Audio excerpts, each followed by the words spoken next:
thing that I've probably found that I get a lot of excitement about myself is just seeing the students being so excited about seeing and hearing other people speak French. They get off the plane, and as soon as they get off the plane, they see French written all around them, they hear it, and they think, wow, this is really good. This is why we've been learning French. We went to Berlin and we went to France. We spent days in Paris, the Somme, and also Normandy. What they got out of that was things related to their curriculum, especially the Year 11 and Year 12 course.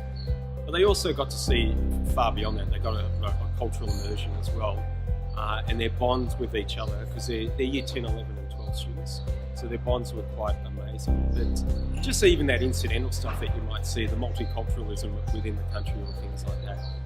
But when you scratch beneath the surface not too deeply, they just got a deeper understanding of the history. I took a student who was one of 5. The family really struggled to pay, and this kid got some of the money to pay for it herself. And while she was in Newcastle, I can still remember where we were. She said, "Oh, Mrs. G, how much does it cost to go to France next year?"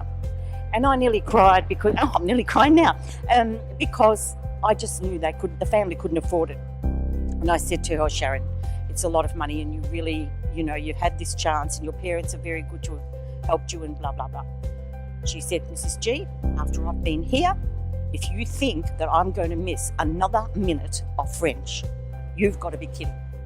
And I said, "Oh, well, whatever." Anyway, that student worked the whole of the Christmas holidays at McDonald's, and she bounced into school in February, and she said, "Right, I've got the deposit. How much is it?" And she went to France, and she was just a star. But that was seeing that the language was real, that she could actually go and order something and get a response and so on. It motivated her, and I find that it motivates every kid.